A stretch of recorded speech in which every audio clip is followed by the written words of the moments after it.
नाज़रीन, मैं हूं मेंढर में और मुर्तज़ा खान साहब जो एक पहाड़ी लीडर हैं और यहाँ से इन्हें जो है भारतीय जनता पार्टी ने मैंडेट दिया है। और आज रियली बड़े अरसे के बाद पीर पंचाल में कोई होम मिनिस्टर के साथ कैंडिडेट खड़ा हो और इतने बेहतरीन अंदाज से पूरे इस खित्ते की जो बात है वो रखे, ये बड़ी बात थी। हमने भी काफ़ी अरसा से देखा, लेकिन इस अंदाज से, जिस अंदाज से इन्होंने सारी चीज़ों को, ये एक वकील भी हैं, लेकिन जिस अंदाज से इन्होंने मेंढर की जो थी पूरी तरीके से जो एक रहबरी की है वो बड़ी बात थी। मैं जानना चाहूँगा इनसे, मुर्तज़ा साहब, जिस तरीके से होम मिनिस्टर साहब ने अपने सारे दरवाजे खोल दिए, उन्होंने ये कहा कि आपको पब्लिक यहाँ से जिताएगी, हम हर वो चीज़ यहाँ के लिए देंगे, इसे कश्मीर बना देंगे, क्या कहेंगे आप? देखिए, इसमें कोई शक ही नहीं है कि हमारा ये इलाका दूर उफ्तादा और पसमानदा होने की वजह से, बॉर्डर एरिया होने की वजह से हमारी बेपनाह मुश्किलात हैं। और जब गवर्नमेंट ऑफ इंडिया का एक प्रोग्राम है, मंशूर है कि वो डेवलपमेंट के हवाले से सब खितों को बराबर लेके चलेंगे, तो उन्हें हमने ये एहसास दिलाया और उन्हें ये एहसास हुआ कि जो मेन स्ट्रीम जो कौमी धारा है उससे हम लोग बहुत पिछड़े हुए हैं और वो खुसूसी तौर पर इसकी तरफ तवज्जो दे के यहाँ के डेवलपमेंट के लिए वो काम करेंगे। और मुझे उम्मीद है कि जो वादे आज अमित शाह साहब ने किए हैं वो जरूर पूरे करेंगे और मैं उनको वक्तन फ़वक्तन याद दिलाता रहूँगा ता वक्त के उनके किए हुए सारे वादे पूरे न हो जाए। सबसे बड़ी बात यह है कि अमित शाह साहब को अब लोग ये मानते हैं कि वो फेंकू नहीं है, कोई ऐसी चीज़ नहीं है कि वो फेंक के स्टेट से चले जाएं।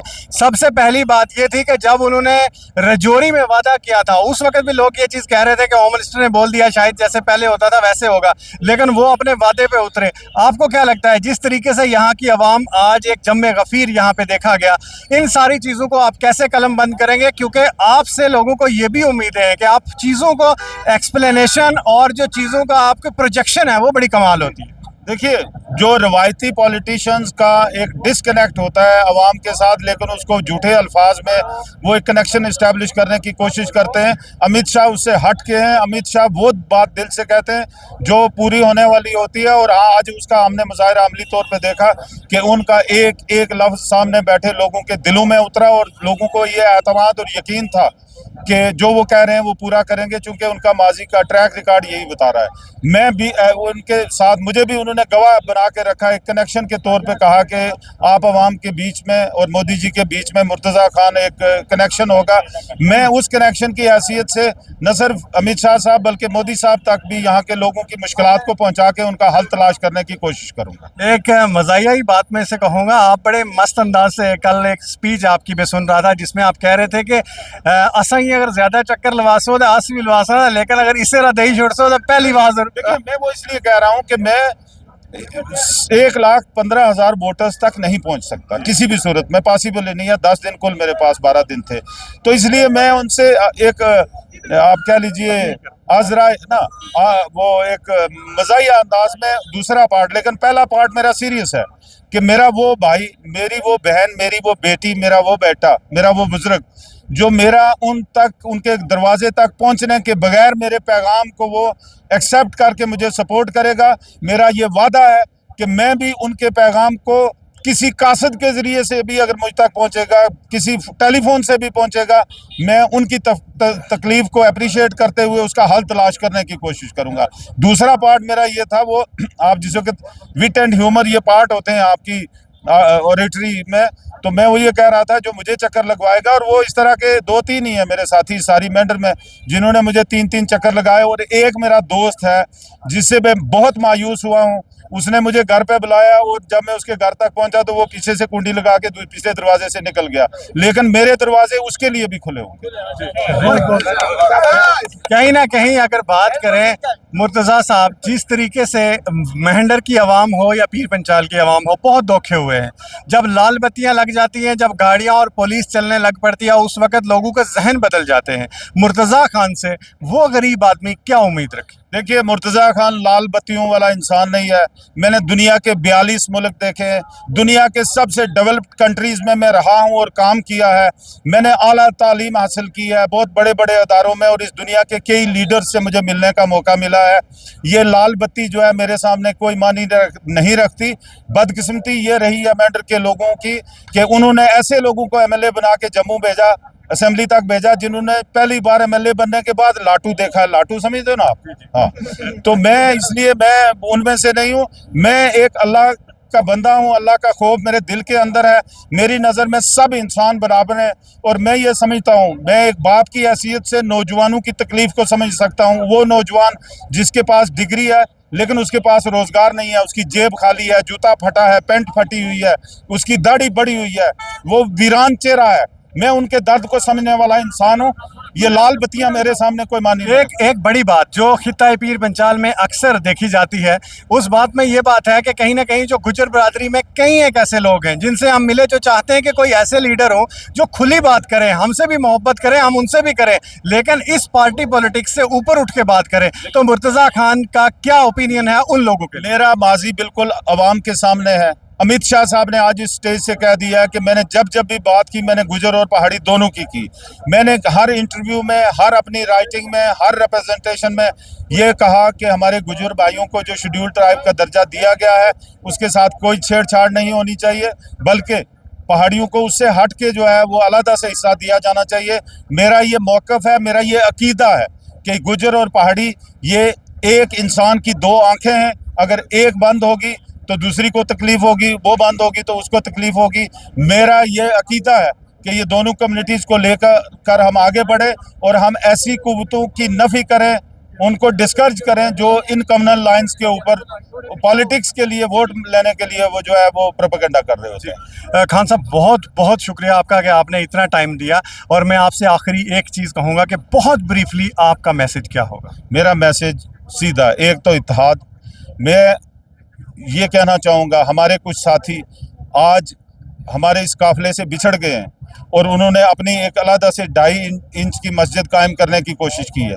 हम एक वादा कर चुके हैं, आज अमित शाह साहब ने आपके सामने उसको दोहराया है। मैं ये उनसे अपील करूँगा, वो हमारे अजीज़ हैं, बरखुरदार हैं, दोस्त हैं, साथी हैं, कि हमारी इस पूरी कौम को शर्मसार न करें। अपने अपने कैंप्स जो हैं, अपनी अपनी वो दुकान है उसको बंद करें और हमारे इस काफ़िले में शामिल हो जाए। बहुत बहुत शुक्रिया। टीकू खान जी हैं और ये आपके साथ मैंने अक्सर देखा है कि आपकी मीटिंग्स में आपके साथ चलते हैं, तो इन्होंने भी बड़ी कोशिश की भारतीय जनता पार्टी में। मैंने वो भी देखा जब ये पैदल मार्च करते थे। बड़ा यंग नौजवान है, एक ऐसी कोशिश वाला, एक ऐसी सोच वाला, मुद्दत तक खिदमत करेगा और हम सब का फ़र्ज़ है कि इनको इनकरेज करें। मेरे काफ़िले के ये सिपा सालार हैं, हमारे एक बेहतरीन सिपाही हैं, हमारी इस कैंपेन में उनका एक बेहतरीन रोल है और मैं उम्मीद करता हूं कि अल्लाह ताला उनको मौका देगा कि वो अपने लोगों की खिदमत करें। बहुत शुक्रिया। और टिकू जी, आपसे जानना चाहूँगा कि आप आज इस तरीके से जो होम मिनिस्टर का एक बड़ा ही पुरजोश अंदाज, और उन्होंने बड़ी क्लियर सारी बातें आपके सामने की। उन्होंने कहा कि मैं पीर पंचाल को कश्मीर बना दूंगा और इस एरिया की डेवलपमेंट हर चीज़ को चेंज कर दूंगा। आपको क्या लगता है, क्या कहेंगे? ये हमारे होम मिनिस्टर साहब जो कमिटमेंट करते हैं, आपको पता है कि जब ये रजौरी में आए थे, इन्होंने हमारे साथ जो कमिटमेंट किया था वो पूरा किया था। ये कुछ भी कर सकते हैं। ये जो इनके मुंह से हर अल्फाज निकला हुआ जो है वो पत्थर की लकीर है।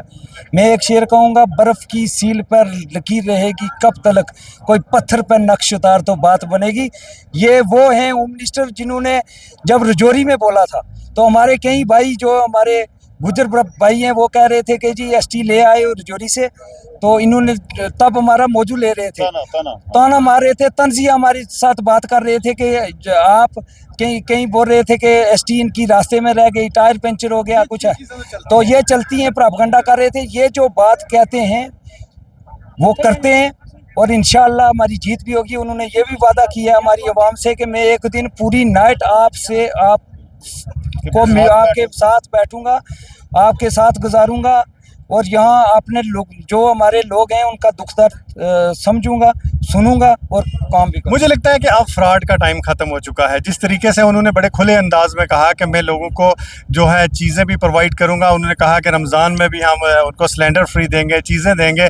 आपको लगता है कि कहीं ना कहीं ये हिंदू मुस्लिम की राजनीति, गुजर पहाड़ी की राजनीति, ये जो धक्यानुसी सियासत थी ये पीर पंचाल में, इससे ऊपर उठ के अब बातें हो रही? ये आपने ये गुजर पहाड़ी की जो नफरत थी ना, ये नेशनल कॉन्फ्रेंस और पीडीपी की साजिश है। ये इन्होंने हमेशा हमारे लोगों को डिवाइड किया और हुकूमत की, ये अंग्रेज़ों के साथ चले हुए लोग हैं, ये सब जानते हैं डिवाइड कैसे किया जाता है। ये नेशनल कॉन्फ्रेंस वाले लोग हमारे लोगों को डिवाइड कर रहे थे, आज वो भी ख़त्म हो गया। हमारा जो गुजर भाईचारा है, आपने देखा होगा यहाँ मैक्सिमम बरादरी के लोग भी थे, लेकिन हम पहाड़ी कबीले का इसलिए नारा मार रहे थे कि हमारे साथ इन्होंने ताज़ा जो है इंसाफ किया हुआ है। इस जमात ने इस अपनी लोगों को ये मैसेज दे रहे थे कि आपके साथ पिछले 40 साल से जिन जमातों ने इंसाफ नहीं किया, ये भारतीय जनता पार्टी एक ऐसी जमात है जिसने हमारे साथ इंसाफ किया है। तो इस देखो जी, जवान खून है, जाहिर सी बात है, और वो जो पुरानी दकियानूसी की सियासत थी जिसने हम लोगों के जहन भी ख़राब किए थे, और जब इंसान ये चाहता था कि बरादरियों को मतलब अलग अलग करने में, अब मुझे लगता है कि आप जवान खून जो है उसे बदलने की ज़रूरत है। नहीं, यंग जनरेशन जो भी है इस टाइम पढ़े लिखे नौजवान साथी हैं, ये समझते हैं कि हमारे बीच में कोई ऐसा नहीं है, ना हिंदू मुसलमान वाली बात है, ना गुजर पहाड़ी वाली बात है। गुजर पहाड़ी हम भाई हैं। और मैं आपको बताता चलूं कि मेरी 2 जो परदादियां हैं वो गुजर कम्युनिटी से, मैं ख़ानदानी तोतरमान हूँ गुजरों का, और मैं गुजर भाइयों से भी अपील करता हूँ कि आपके साथ भी इस जमात ने इंसाफ किया है। आप गोल्डन कार्ड वो भी इस्तेमाल करते हैं, हम भी करते हैं, पहाड़ी इसमें हिंदू भी करता है। और इन चीज़ों से हट के आप भारतीय जनता पार्टी को वोट डालें। 25 तारीख को कमल के फूल के निशान पे बटन दबा के हमारे मुर्तज़ा खान साहब को जिताएं, और यहाँ डेवलपमेंट क्या होगी वो आपको बेहतर पता चल जाएगा। और होम मिनिस्टर साहब ने जो कहा वो करेंगे ज़रूर इंशाल्लाह। चलिए, बहुत शुक्रिया मुर्तज़ा खान साहब, बेस्ट ऑफ लक के आप इलेक्शन जीतें जिस शौक़ से और जिस जज्बात से आप इलेक्शन लड़ रहे हैं। और सबसे बड़ी बात यह है कि आप पढ़े लिखे भी हैं, और हम ये उम्मीद रखेंगे कि ये तो अल्लाह की मर्ज़ी है, अब अल्लाह ने किसे इस सेहरे से नवाजना है। बहुत बहुत शुक्रिया, आपने हमें अपना टाइम दिया और बात की। टिक्कू जी, आपका भी बहुत बहुत शुक्रिया। और